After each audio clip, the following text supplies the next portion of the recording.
Yep, welcome back to SeaBed. Last time we finished chapter 2, we looked at some tips, and then we started chapter 3. I think the biggest piece of information from last time was the information regarding the ringing fits that both Sachiko and Takako have had. Mayuko says that whenever we experience one of those, we lose some part of our memory. And apparently this is like a somewhat well-known phenomena, because it says that they specialize in dealing with that at the sanatorium. But yeah, apparently whenever that happens, whoever's POV we're looking at probably like lost some of their memories.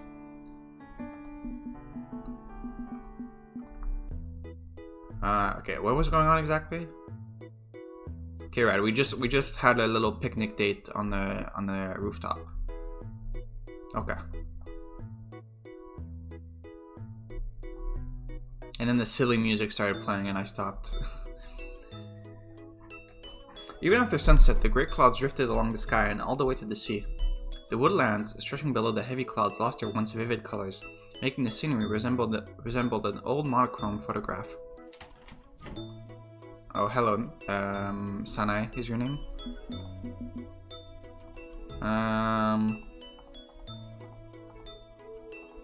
Let's go with Mayuko. As I opened Sanae's door with a yawn, she looked up at me from her bed. Hello. Sanae closed the book she'd been holding and placed it on the bedside table, so my throat is really dry right now.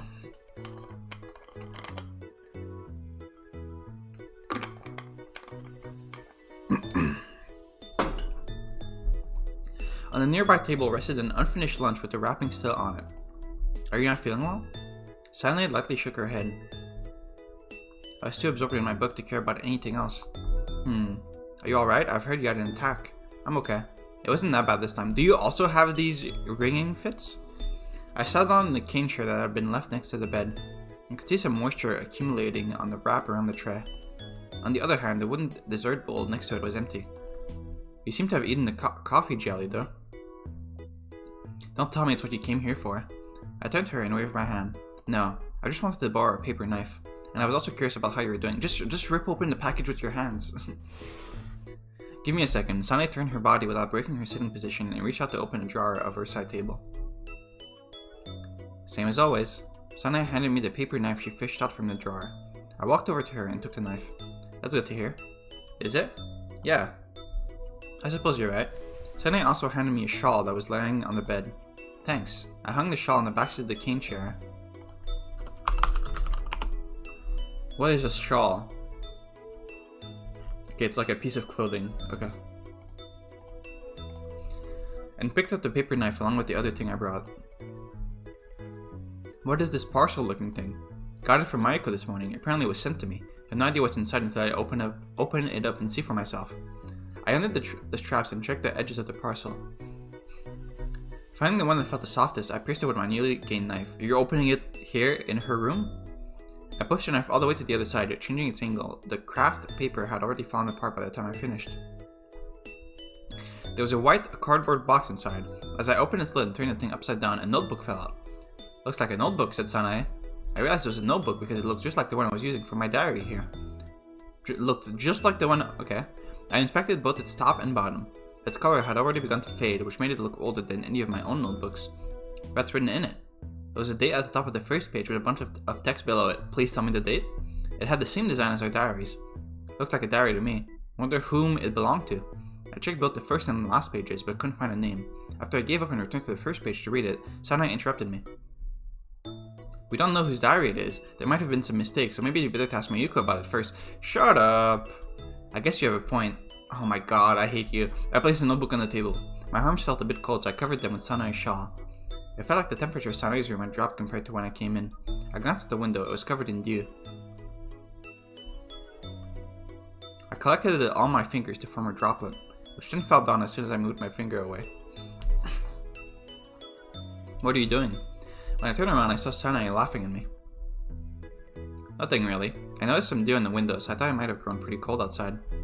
I pulled my chair to a spot with more moisture, only to realize there was already something on the window glass. Parting the curtains reveal a drawing on the window's dew-covered surface. Is this some animal? I messed that one up. Sanae's face was written with guilt. I looked back at the glass again. Her drawing was quickly disappearing. In any case, my best guess was that it depicted some four-legged animal. Is this a cat? I was trying to draw a bear. I see. You might want to do this then. I placed a finger against the mouth of the drawing and slid it in the shape of a fish. Is that a fish? A salmon! You often see bears holding them in their jaws in pictures. True. Cats eat fish too, also true. I'm not talking about sorry here, okay? Anyway, if it doesn't look salmony enough, look, I can make its jaw a little longer. I breathed against the glass, making both the bear and the fish disappear. Ah, I'm sorry, I only wanted to erase the fish, but... Well, it's no big deal at any rate. The white on the window melted away like an iceberg in warm water, and by the time it was gone, I left behind a pattern reminiscent of a face. Right. I had this really scary dream the other day, but I can't remember it. That's all most dreams are. I remember it just fine when I woke up. I thought I could use it to scare everyone, so I was planning not to forget it, but... Maybe when you remember it, you'll realize it wasn't all that scary after all. Mayuko said the same thing. Maybe I should prepare myself a pen and some paper next time I go to sleep. Yeah, you gotta write it down as soon as you wake up, otherwise you just forget. Sanae snickered to herself. Takako, trying to jot these things down is all well and good, but are you writing your diary after a fit just like Miss Mayuko told you? I am. Just recently, I spent an entire day reading through all the notebooks I had already filled. Jeez. Don't you want to write something else down? You might forget it all after your next attack. I don't really have that much stuff to write about. Mayuko didn't comment on the state of my diaries, but I had a feeling that continuing to sum up entire days in one sentence might piss her off. Oh, that reminds me, I know this one scary story about the sanatorium. What kind of story? Uh-oh. Ooh. Do you lock your room, Takako? No, I just can't be bothered. What about you? Well, you have a point. While it does feel somewhat pointless to lock our doors, the locks themselves were installed for a reason. Can you guess what that reason was? Ghosts? Not really. There were more people here in the past, so not everyone knew each other. I suppose that could be one explanation. However, what I've heard was the opposite. The locks were there to prevent the patients from leaving their rooms. I mean, yeah, that is usually... that is how I imagine a sanatorium would be built. So they wouldn't escape? You wouldn't suspect it now, but in the past there were apparently cases of patients going missing. The nurses began locking them in their rooms so they wouldn't try to escape and hide during the night. Why would they try to escape? Because it's a sanatorium? Were the chores too hard for them or something? Apparently it was more related to their memories. Did you remember anything when you read your diary, Takako? There are a few parts I couldn't remember all that well, but I feel that's still within healthy boundaries. They didn't use diaries in the past. They didn't even know the symptoms led to memory loss and were instead trying to treat them. Anyway, they didn't occupy themselves with their memories too much, and some patients ended up forgetting almost everything about themselves. You mean they became like amnesiacs? Sanae slightly tilted her head, as in forgetting all your memories since birth. That's what you're thinking about, right? I nodded. Our symptoms are somewhat different though. First, you have to realize that your various memories are a phenomena happening around you, as well as your feelings in response to said phenomena are different things. In our case, we mostly lose the feeling part of our memories. We might vaguely remember what happened, but we don't remember how we felt about it.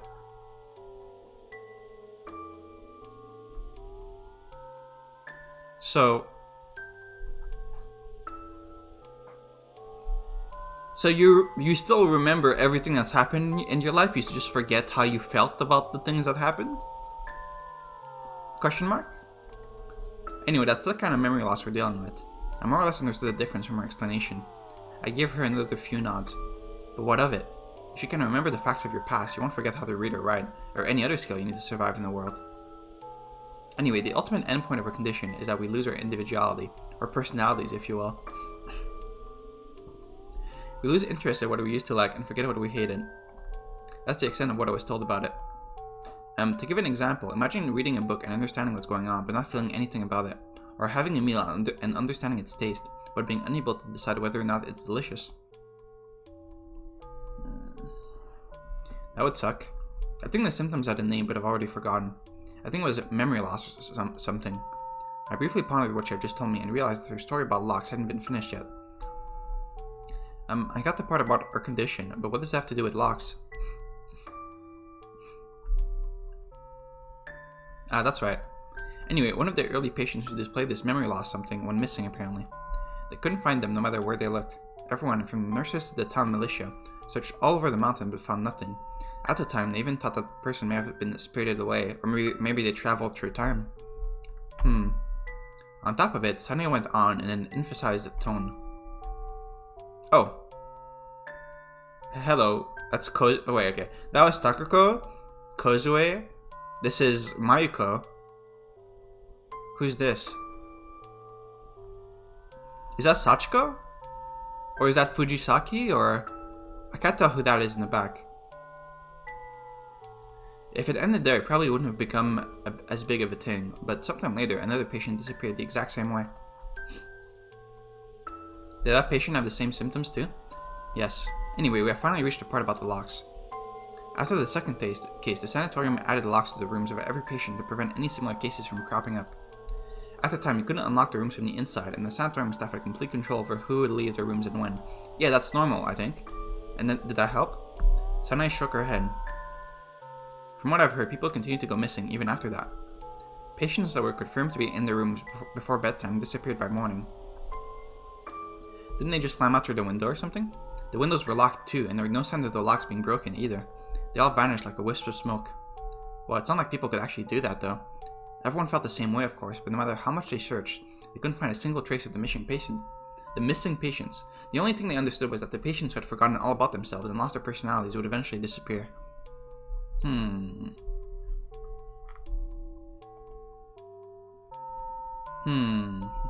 I tried to more or less summarize Sanae's story in my mind. Patients didn't use diaries in the past. As the symptoms of memory loss grew worse, they forgot who they were. Finally, they disappeared without a trace. The story is peculiar, but then again, so was the sanatorium. I never heard about this kind of sickness before. Besides, patients here had jobs and duties, despite this being a sanatorium supposedly meant for relaxation. Yeah, that's what I'm saying. Well, the part about work was possibly because Mariko is the only nurse on the grounds. The only nurse on the grounds and couldn't manage everything by herself. But still, it was kind of weird that there were no doctors here, for example. You're just not realizing this?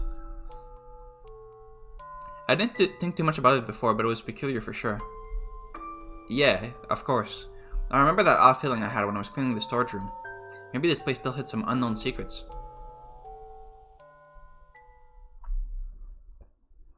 Anyway, it's all just a room in there.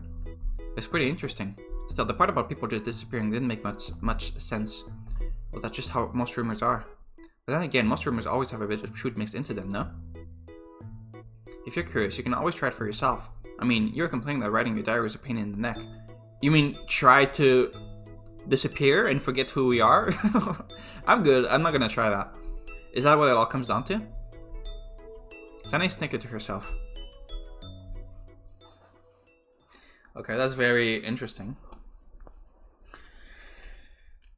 I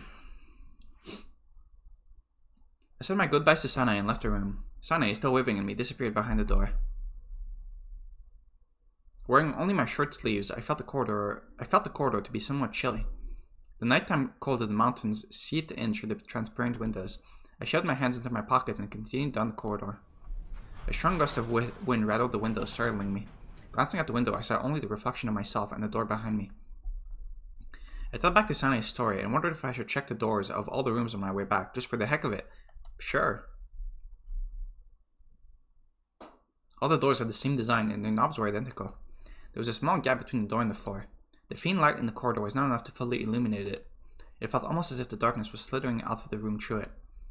The window rattled behind me again. Brought back to reality by that sound, I gave up on looking at the doors. Okay, that was fast. You didn't even look at any of them. I reached a spiral staircase and ascended to my floor.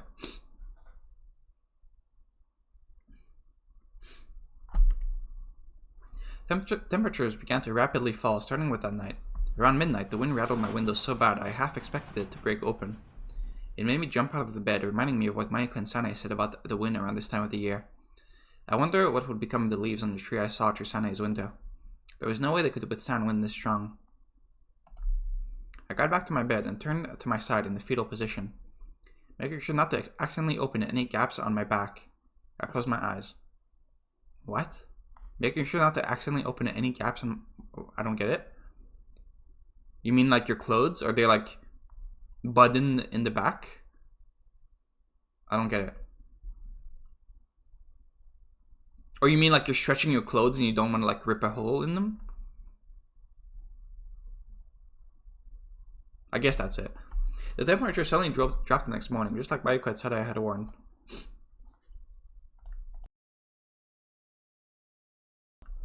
Oh, and Sanae also caught a cold.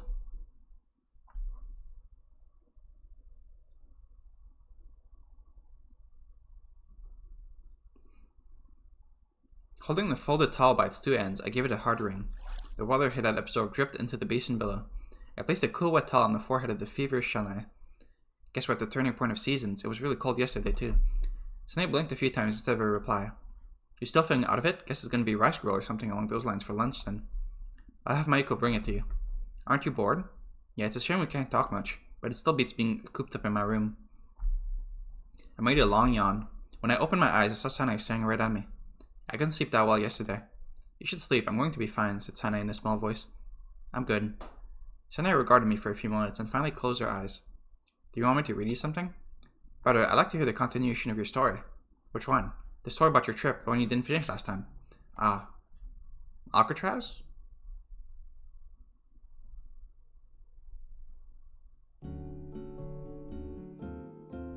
I can't tell if that's a 3D render or if that's a photograph. I mean, I still don't get what is the deal with these like half covered backgrounds with like half of it being black. This has shown up multiple times.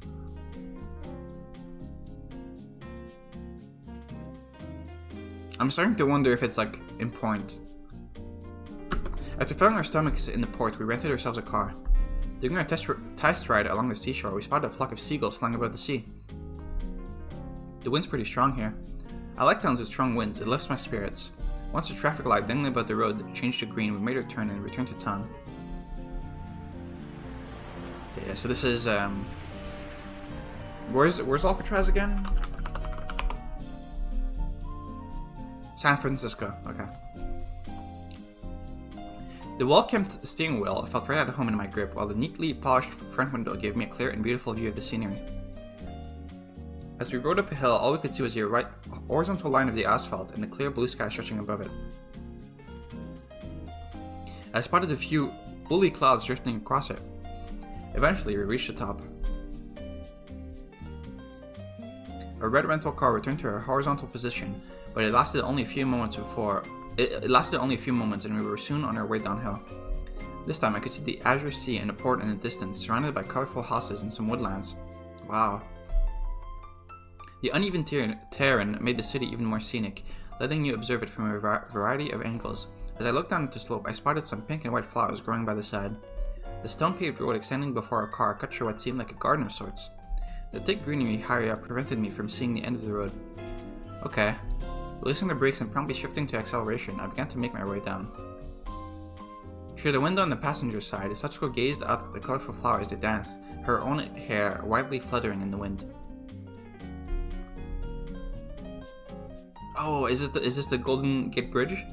There was a huge and gorgeous Art Deco style bridge connecting the port and the neighboring town further down the road. The two towers supporting the bridge were so huge it felt almost like they were touching the sky. I leaned forward to have a better look, but the rearview mirror sparkled in the sun, momentarily blinding me in one eye.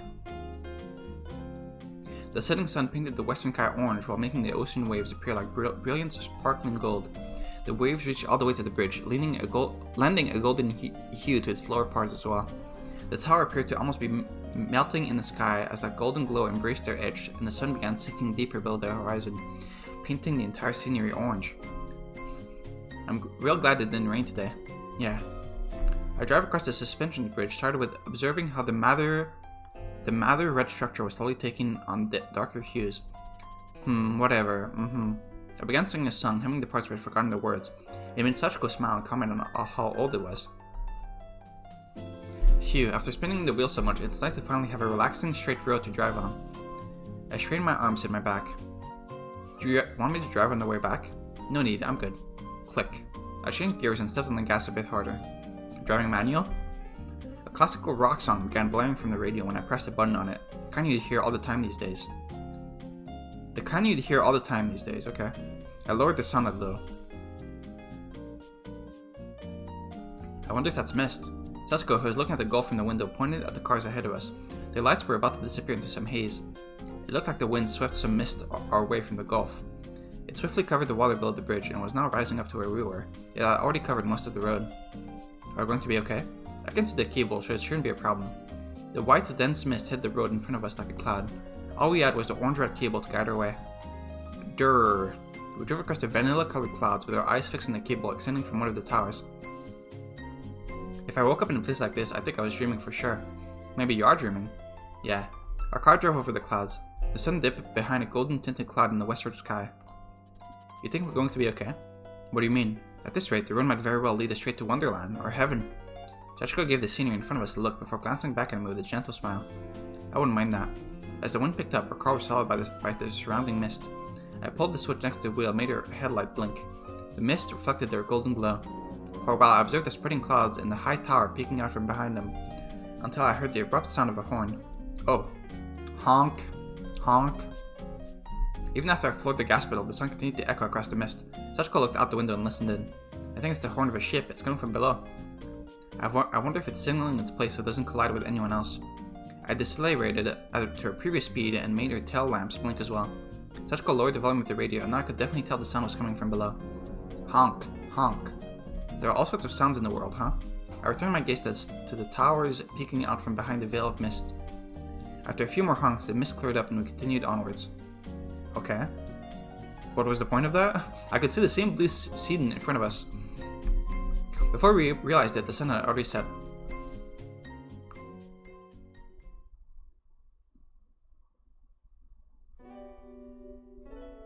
Oh, that's it. Okay. Cool story, Takako. You're just the best at you're just the best at telling stories, aren't you? I mean, maybe they were in heaven, or they were dreaming, or whatever. The moment I left the room, the chilly air outside made me shiver. Grunting, I wrapped my arms around myself. I suddenly realized it was exactly what my grandmother used to do. This is the second time you've mentioned your grandmother. The black window frames rattled, making the corridor feel even colder. On the other side of them loomed a sky lightly covered by clouds. The camphor tree in the yard continued to sway in the wind, shedding some of its leaves in the process. I followed the leaves with my eyes while turning towards the east wing. Again, the fucking black covering half the screen. I could hear the sound of a knife hitting a chopping board. Mayuko was busy with preparing lunch behind my back. Not minding her, I kept my eyes on the small pot in front of me. Chopped vegetables and rice were being steamed together. The shredded radish and carrots, the sliced shiitake mushrooms, the chopped onions, and the rice grill were all gently wobbling in there. I think it's starting to boil over again. It should be about done by now. I scooped a small portion and put it in my mouth. It's hot, but good. Can I have a taste too? I think the taste is a bit strong though. Mayuko came over and opened the lid, her expression instantly clouding over. Did you put curry powder in this? Just a little. The taste is too strong, said Mayuko after putting some of it in her mouth. You think so? It's not good for someone who just got over a fever.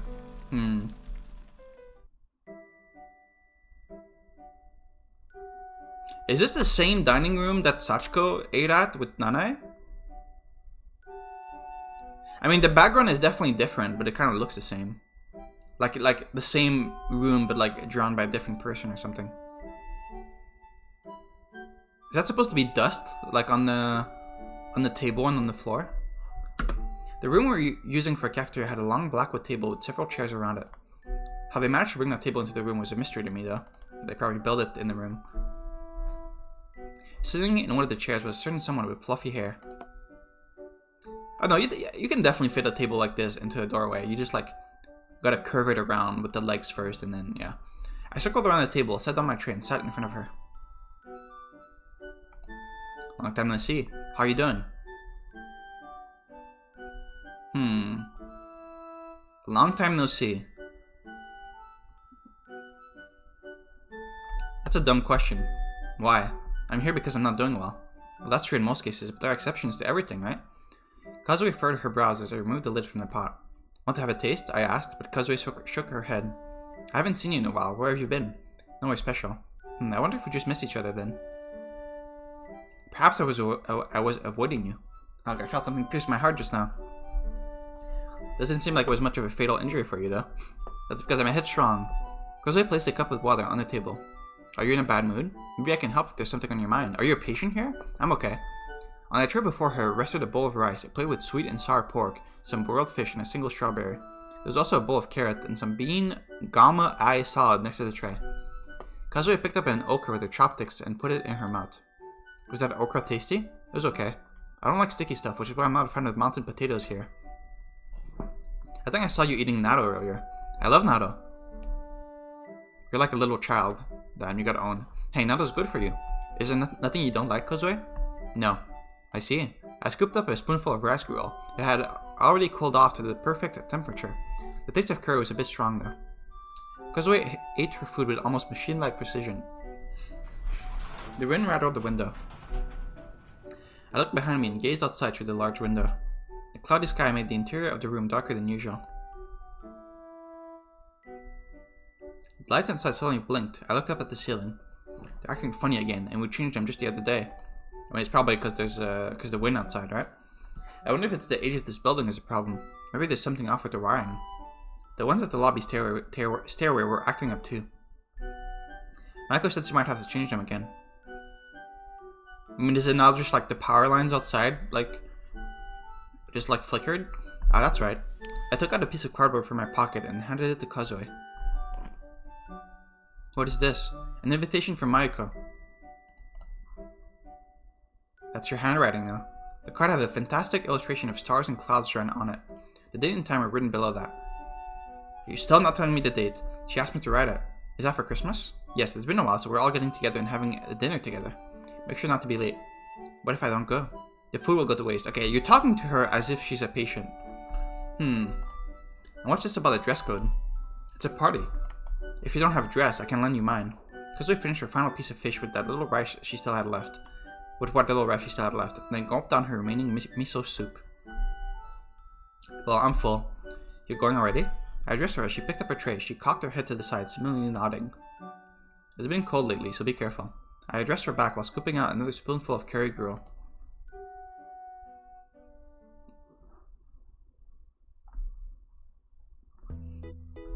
Oh, back to the clown music. I could hear a faint sound coming from Sane's room. Listening to a set of familiar words, I opened her door. Oh. What's wrong with her neck? Oh no, never mind. This is her neck. I thought this white part here was also part of her neck, and I thought she just had the biggest neck of all time. But no, this is like the pillow behind her. Okay. Sane was lying on her bed, holding a book. Her face was turned towards the window. Is it? I'm trying to look at the cover of her book. Is this the sci-fi city she was talking about?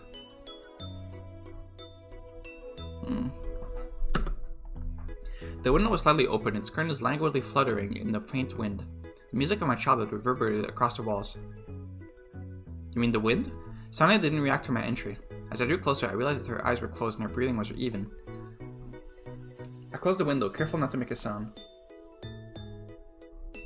I moved closer to the shelf with the record player and checked the label of the record set down next to it. Okay, you mean literally the music. The cover wasn't the one I was familiar with, but it was most certainly the song I hummed during the trip I told Sane about. I spent a couple of moments listening to the melody. As the song began nearing its end, I looked down at the shelf below in search of the notebook I'd forgotten in her room. Sane's shelves seemed to have changed slightly from the last time I saw them. Okay, now that I'm looking at it again, this does not seem to be the same room that Narasaki teleported to for a bit during the tips. Because like this little like cupboard thing is different than the one we saw there. And also there isn't a painting on the wall here. The wall is just barren. And obviously the bed isn't covered by curtains. So Narasaki was in a different room. She must have returned a lot of books to the library, as most of the available space was not taken up by the records, with only a few lonely books left at the edge of the shelf. The leftover books seemed ancient, their covers were pretty much falling apart. It must have been her old favorites or something. Some were meticulously patched up with tape and adhesive. Most of them seemed to be related to illness, including The Ugly Duckling, a book most hospitals had on their shelves. I spotted a few thinner volumes, some newer novels, as I inspected one book after another. and when I'd forgotten what I was looking for, I suddenly found my notebook. I gave it a thorough look. It had the familiar brown leather cover. Upon closer examination, I realized the cover was no cheap knockoff one could see on most notebooks. This was likely the real deal. I sat in the cane chair and opened up the notebook. I already discussed it with Mayuko. She said it was addressed directly to me, so I was free to do whatever I wanted with it. Okay, this is the one you received, okay. Upon flipping into the first page, I saw some handwritten letters that said that they were neat and easy to read and in no way inferior to print. As I examined the date, I realized that a few pages between the first and the covers were torn out.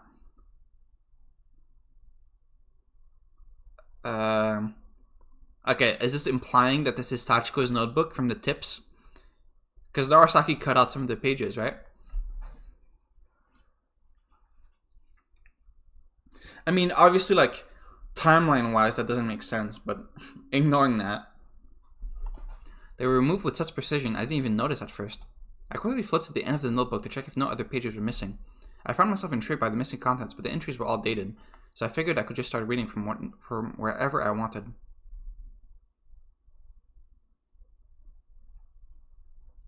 Also, isn't this wrong, technically? Because this says that the pages that are torn out are from the first page. Yeah, it's like, the way she's describing it here, she's saying that pages at the beginning of the book were torn out, right?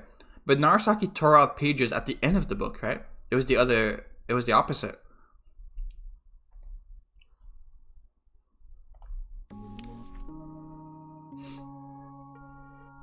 October 6th, 1979. Oh my god, thank you, we have a date. Oh my god, this is the first fucking date we've gotten in the story. October 6th, 1979. Okay, so definitely way after the war. Let me write this down somewhere.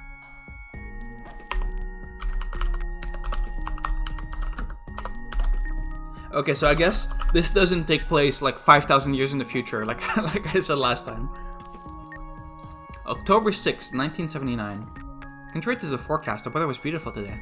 The sky was blue with only a few light clouds living up its color. To be completely honest, I spent pretty much every sports festival like that, even when it was the festival of another school.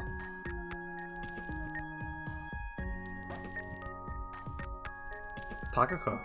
A nearby elementary school was holding a sport festival today. An upbeat song that kind of... Oh, my nose is so stuffy. An upbeat song that kind of usually hear during running competitions began playing, followed by a sudden gunshot. Takako was excitedly looking at it from atop a jungle gym. Okay, give me a second. Okay, sorry about that. An upbeat song that kind of usually hear during running competitions began playing, followed by a sudden gunshot. Takako was excitedly looking at it from atop a jungle gym. Okay, so this is Sachiko's diary. Or maybe Narasaki, I guess? Look, it started, she addressed me. I can see that. Following her gaze, I saw a crowd of parents and children dashing through the field, stirring up a cloud of dust as they ran. A teacher's narration of the competition could be heard through the speaker atop a tall pole decorated with flags. Her loud voice was practically drowning out the music. I suddenly remember how hot it was. The wind was stronger at the top of the slide, and we were in the shadow of a large tree, but due to how sunny it had been lately, this week's temperatures exceeded the average by a wide margin. I shifted my gaze to the book I'd been holding and tried once again to ignore the heat. Okay, this does seem more like Sachiko than Narasaki. I was here because I promised Takako to come if the weather was fine. Back when I made that promise, I already knew about the weather forecast and I completely forgotten about my sports festival curse. The view's great from here, let's watch it together. We had a sports festival at our school last week. Is it really that entertaining to watch another school participate in one? Oh, you're going to a different school to watch their sports festival, okay? Watching and participating are both fun in their own way. Really? As a participant, I was too busy being nervous and excited to really take it all in, and before long the whole thing was over. Being on the sidelines lets you calmly observe everything. I mean, even if you're in your house, you'd hear the sun and get curious about how it's going, no? As we continued chatting atop the slide, Takako's friend, who went to buy juice earlier, came back. It was someone Takako met in 4th year of school when she joined the basketball club. I saw her a couple times myself. Takako shouted something down to her, then turned back to me. She wants all 3 of us to play, what do you think? I'll be reading my book here. Alright then, we'll hang out around here. Takako slid down the slide. That is what slides are for. After that, I spent some time reading. Once I finished a chapter I'd been on, I closed the book and brushed some sweat off my forehead. Below me, Takako, her 2 friends, and some boy I'd never seen before were playing kick tennis. Takako, her 2 friends, and some boy I'd never seen before. Is that Takako, Fumi, An, and Inukai? I mean, it kind of fits. I had no idea where they got that volleyball. A gallop song burst forth from the speakers. It seemed like they started the ball toss game. For a while, I gazed absentmindedly at the white and red balls dancing in the sky before realizing I was feeling even hotter than before. The mild autumn breeze helped cool off my sweat-covered skin a little. I looked at the scoreboard and saw that the red team had 419 points, while the white team had 503. Just then, a person appeared from the window and changed the red team's score to 460. Okay, what are the rules of this game? On the track, they were still busy with the ball tossing game. I guess this is like the accumulation of both teams across every single game, so yeah, okay. I have trouble understanding how the scoring in that game is supposed to work. Yeah, me too. The clock between the scores was pointing at 11:45. It was almost time for lunch, and as I realized that, I smelled something good. I looked around the school grounds and spotted some of the families already helping themselves to an early treat. The gallop song ended, and the ball baskets were lowered. The person in the speaker began counting each ball as they were being tossed high into the air. As I observed the white and red balls painting wide arcs in the air, I felt the slide shake. A moment later, I heard some wails from below. Looking down, I spotted Takako clutching her head and writing on the ground. I pushed the book back into my pocket and descended the stairs on the side to give Takako a closer look. She was surrounded by her two friends and that boy I didn't know. "Are you okay?" asked one of her friends. Takako raised her upper body with a groan, her hands still on the back of her head. "Does it hurt?" It doesn't. Is she having the ringing?" I noticed some red seeping through her fingers. "You're bleeding." I realized there were also some red stains on her back and what looked like a puddle of blood about the size of my palm on the ground where she lay, or did she just hit her head? One of the adults that saw the whole thing called an ambulance and it arrived before we knew it. I ended up having to accompany Takako to the hospital. Star? Takako was lying limp on the ambulance's bed with a towel on her head. The adult who sat next to us was listening to how she got hurt. From what I could piece together, it appeared she jumped and clutched on the aerial ladder that was pretty high up, but her fingers slipped. She ended up turning upside down in the air and fell to the ground, hitting her head directly. Jesus. Your stupidity knows no bounds. I mean, that's still not as bad as jumping from the second floor of the building when you were playing hide and seek. I'm bleeding all over. That's because you cut your head. I'm starting to feel the pain. Takako told the adult her OM's phone number. Then she proceeded to look at the ceiling of the ambulance car. She couldn't move her head, so only her eyes darted anxiously from one spot to another. I might die. Relax, worst case scenario, you'll get a few stitches, and also permanent brain damage. Her eyes stopped darting around and focused on me. Will you visit my grave if I die? I suppose I'd have to. I like Sachiko here. This is how I talk to people when they're like this. I'm going to be lonely, so come visit me every day. No way, that sounds like a pain. Then at least drop by once in a while. I suppose that could work. After we reached the hospital, the doctors brought Takako to her room on the stretcher. I spent a few moments staring at the closed doors in the empty hallway, then sat down on the bench in front of the room. After a bit of time, I heard a sharp wail and some protest about the needles or whatnot. Wait, I'm not ready yet. After a few minutes, I heard some irritated adult voices saying that she wasn't the only patient here. Yet even after that, the sounds of struggles wouldn't cease. I strained my ears and listened in. Judging from the voices and sounds, I guessed that she fought back against the nurses and doctors as they tried to hold her down, but as she was finally subdued and the needle came closer, she gave up and stopped struggling. The anesthetic must have worked, as I couldn't hear anything anymore. Tako's mother came to the hospital a few minutes later. She must have come directly from work as she was still in her suit. After I explained to her everything that had happened, she looked around and entered Tako's room. I looked over her shoulder as she began speaking to the doctor to see Takako lying on the bed with her back to me in the center of the room. The doctor leaned over her and soothed her head wound with something that looked like a nipper before I even had the time to react. The silver tray that Takako was leaning her head on was filled with crimson blood. You can stand up now. As the doctor said that, Takako began to slowly rise to her feet. The nurse wiped the blood off Takako's face while the latter kept staring into space with an empty expression. Did they fucking lobotomize her? What's going on? The doctor told Takako's mother not to scratch or wash the wound until it completely closes up. He then turned to Takako and repeated the same thing.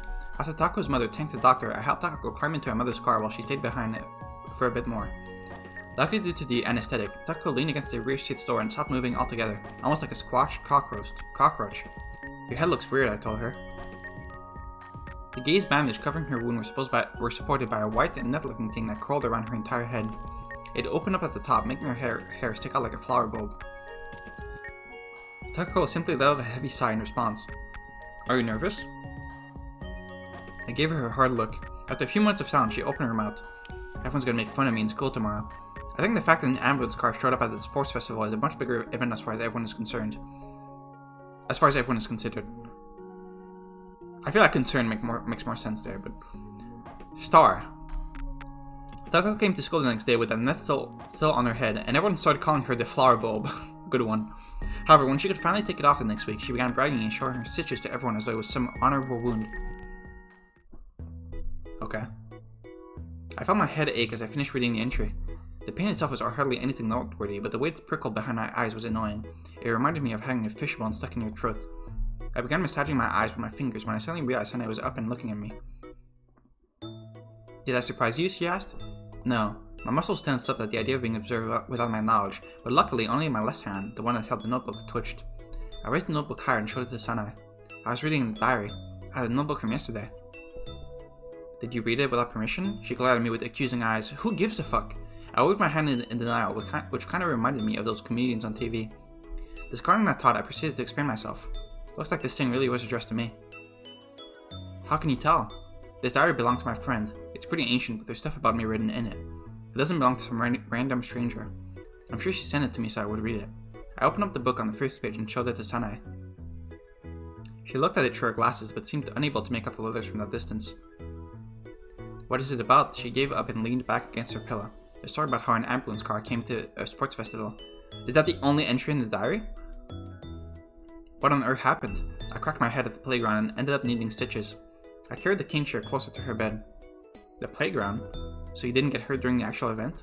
I pulled my hair aside and showed Sanae the back of my head. Is it still there? I think I can see a little bump or something. I knew it would never disappear.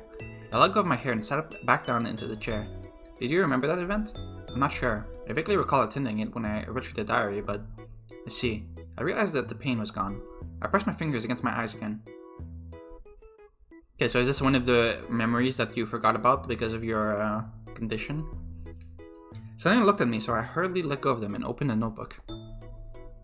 As I flipped through a few pages, Sunny shifted her attention to the record player. Okay, so you weren't surprised by the date. Like, the date wasn't something that that made you question anything. So I guess you really were around that age in 1979. So right now we're probably somewhere in the 90s, or maybe late 80s.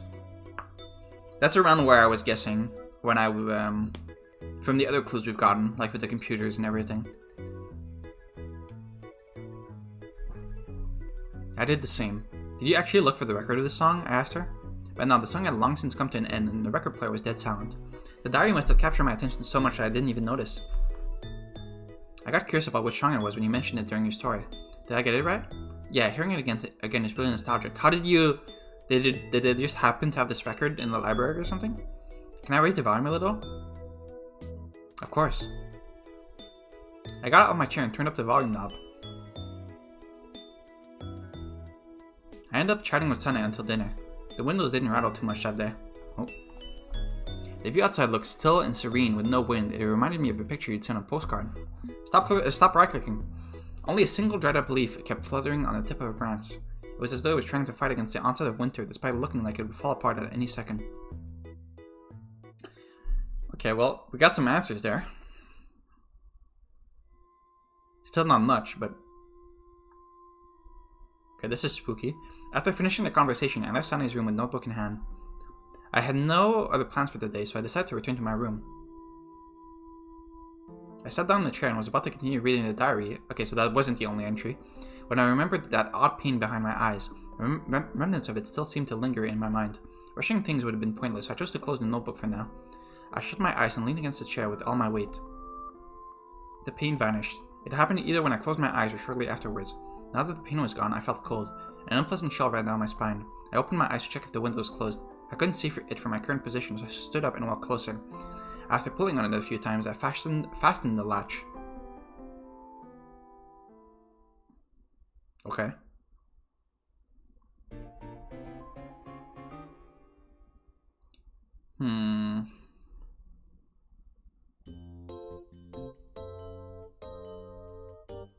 Okay, is this another memory?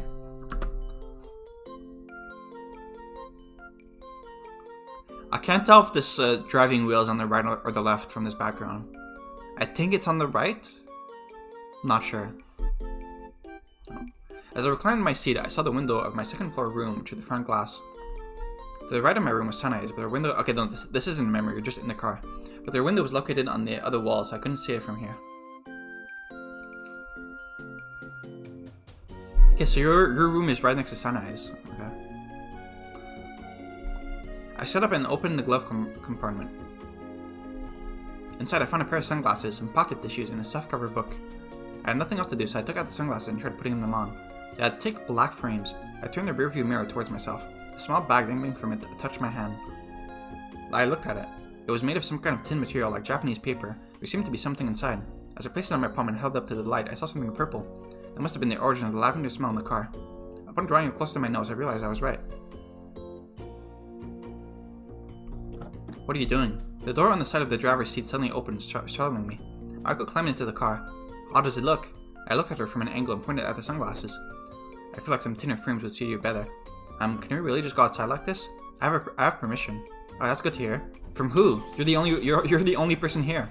Upon checking that the ignition key was in its place, Mayuko promptly turned it. The car jerked for a moment, and the engine roared to life with a low roar. Mayuko, who's the one giving you permission? Yeah, that's what I said. The head doctor of the sanatorium. Does he exist? And when they're not present, the responsibility falls on the head nurse, which is you? Isn't that you? I gave her a suspicious look. That's right. I'll be in a whole heap of trouble if you disappear on me, so be sure to stick close. You don't need to tell me that. Even if you find something interesting, don't wander off without first telling me. I'll accompany you if need be. How old do you think I am? Mayuko extended an arm to fix the position of the rearview mirror. In it, I saw the reflection of a woman with twin tails and sunglasses. I'm looking good. I'm really worried. Mayuko fastened her seatbelt. I returned the sunglasses to the glove compartment and fastened my seatbelt too. Did you fasten your seatbelt? Yes. Where often? It's Sanae. Probably drawn by the sound of the engine, Sanae was looking at us through the corridor's window. She returned my wave with one of her own. Mayuko changed gears and began going in reverse. She then switched gears again and turned the steering wheel to the right, towards the gate. Meanwhile, I could hear the sharp screeching of the tires. Soon enough, I lost sight of Sanae. You think Sanae will be fine on her own? Yes. Like, this is insane, by the way, that you would leave a patient alone on their own in the sanatorium, but that's the least bad thing that's happened in this sanatorium so far, so I won't harp too much on it. What happens if she gets hungry? I prepared a meal for her. Besides, there are all sorts of things left in the fridge. I didn't know she could cook. You're going to cook for us tomorrow, right? I guess I better do my best not to disappoint everyone. Please do. Okay.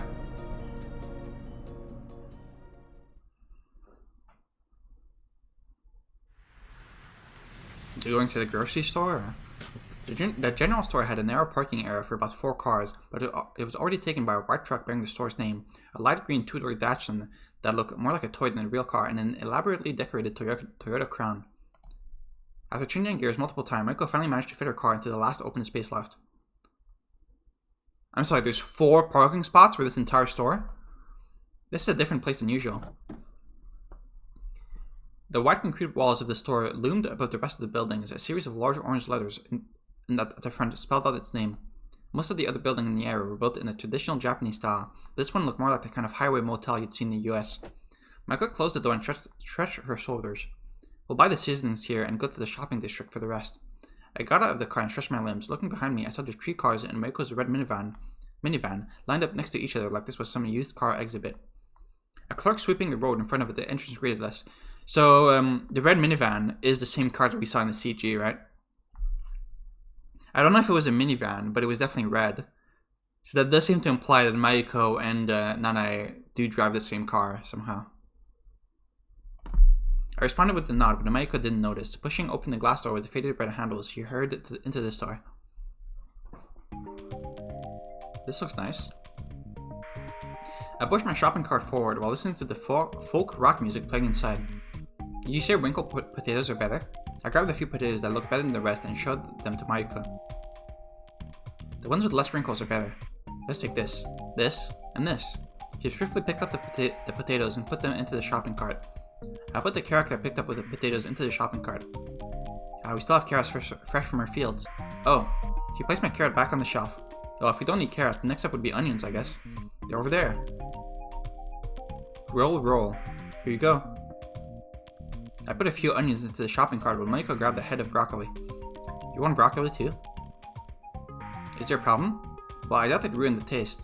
We still don't have the meat we need though. I think I saw some over in that corner. It's interesting how different families tend to have different ideas about the ideal meat. There seems to be an overabundance of poultry. I suppose that qualifies as meat. Why wouldn't it? I'll be eating a lot, so don't skip on it. Okay. I spotted a seasoning placard dangling from the ceiling. Right, I'll go get my special spices now. I'm looking forward to it. I'll look forward to the other ingredients in the meantime.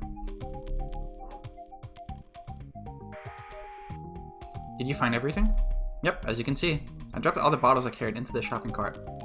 I'm not even going to try. Worcestershire sauce, caramel sauce. Stop. Worcestershire sauce, cinnamon, cardamom, clove, and chutney. Oh yeah, is bay leaf basically the same thing as bay laurel? I thought you were planning to make curry. It's gonna be real curry.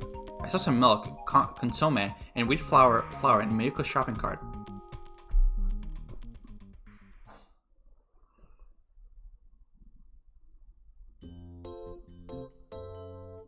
After we bought all the necessary ingredients, we moved on to stocking up on miscellaneous goods. The store was located in the shopping district, which was only a few minutes on foot from the food store. Mayuko, however, drove us there in her car, going so far as to park in a paying spot, being the ever-diligent person that she was. This definitely looks more European than Japanese. We left our bags in the car and continued down a narrow street until we reached a long, wide road on the slope. It had decorative trees on both sides, though by now they had already shed most of their leaves. The boulevard curved further down the road, eventually disappearing beyond the buildings. I didn't even know bay leaves were literally laurels. It's called that in English, French, and I think Italian too. I read somewhere that it was used to make bad smells in old Europe. To mask bad smells in old Europe, along with pepper and nutmeg. I can't help feeling a bit worried though. I'll just leave everything to me. The ingredients might look odd at first sight, but this is my ultimate curry we're talking about. I thought you didn't cook. Well, if worse comes to worse, at least we still have milk. You're worrying way too much. Maybe you don't and you're gonna fuck up the meal, but... I waved my hand at Mayuko. She gave me a sidelong look. I suppose you're right. Mayuko touched her nose with the back of her index finger and smiled. Touched her nose with the back of her index finger. What? What kind of motion is that? I'm doing it in real life. I don't understand what that means. I think broccoli the curry though. Well, that's not something I ever would have considered. I almost thought you changed your mind and decided to make stew instead. I mean, it's Christmas and all. Oh, it's literally the day of Christmas? What does Christmas have to do with stew? I mean, that's how it's traditionally been done as far as I'm aware. Even in commercials, you always hear that curry is for summer and stew is for winter. It's from the Pillow Book, right? No, not even close. I have not read the Pillow Book. It's a famous Japanese book, I think. I've heard of it. Anyway, I can't say I get that. I smelled something sweet, and after looking around a bit, I spotted some chocolate and maple syrup waffles in the store window at one of the shops. Most buildings around here gave home to various stores on their first floor, selling all kinds of items from food to toiletries and clothes. The wide road had no arches, letting the slanting rays of the sun reach us from the right. We reached a shopping district. Any specific places you want to check out first? The bookstore. Present for Miss Sanae, I take it? Have you decided on the book yet? She keeps telling me about what she's reading, so I have a rough idea. Some of the books she likes have sequels, and none of them are in our library. Sounds good. If we're looking for older books, then... Mayuko took a few steps ahead of me. An advertisement sign with a female model in a black suit. Souvenir stores with all sorts of trinket lineup. A cosmetic store under a brown roof. A clothing store with mannequins wearing both child and adult-sized clothes. A store selling cloth with flower and bird designs. Our eels clicking against the stone pavement as we continue through this never-ending sea of shops. Ooh.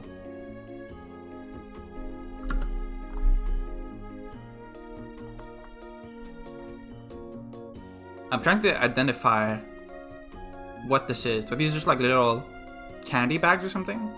This definitely says candy. Oh. Mayuko. Yes? How about this? I point out the hairpin on one of the stands. Mayuko took a step back and considered the shop's sign. Oh, I recognize this place. It's a handmade accessory shop that's been gaining in popularity lately. Really? Is this for Kozue? Yeah, I mean, she's always like this, right? I used to pin my front hair to the side. It suits you. You like seeing the forehead? Well, it doesn't really matter how it looks on me. I placed the hairpin back to where I took it from. I think this would look good on you. Try it. Huh? I'm okay. Hey, don't be like that. I just showed you my forehead, didn't I? Huh? What's going on here? After that, we tried a couple of other accessories. I picked out the one I thought would be the best for a present.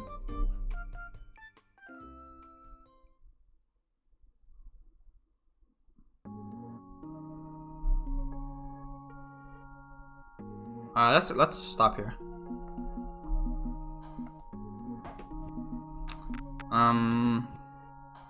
So we definitely got some answers. Getting a date in the notebook was huge. I don't know if the specific event of Takako hurting her head is like relevant, but the fact that we got a date is very important.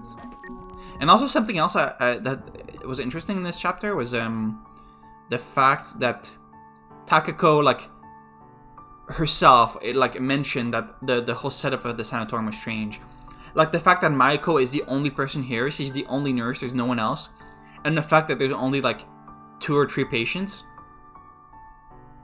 despite the building being gigantic.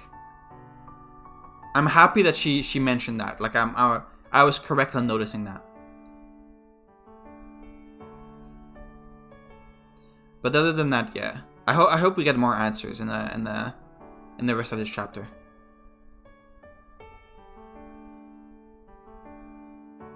Wait a second.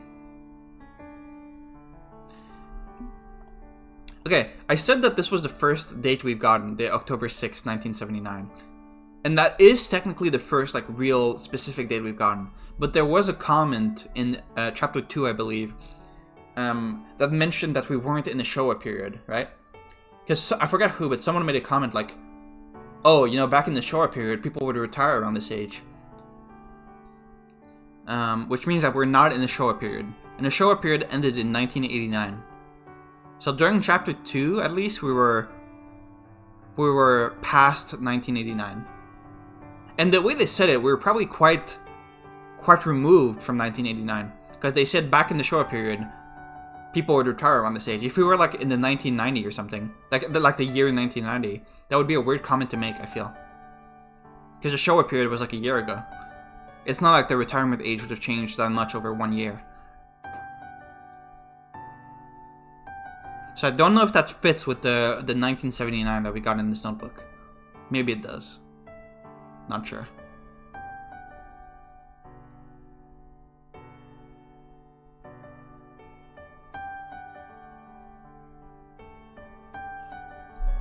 Didn't Takako also mention that the notebook that she received from Sachiko, or like that it seems like Sachiko wrote, didn't she say that it had the exact same design as her own handbook that she'd been writing it in the sanatorium? Am I making that up?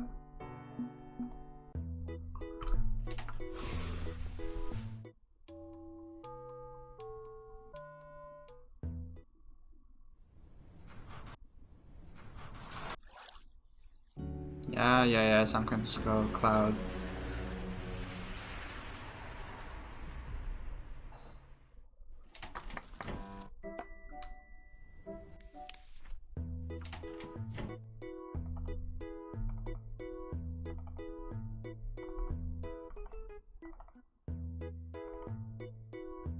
I suddenly found my notebook. I gave it a thorough look. It had the familiar brown leather cover. Upon close examination, I realized the cover was no cheap knockoff one could see on most notebooks. It was likely the real deal.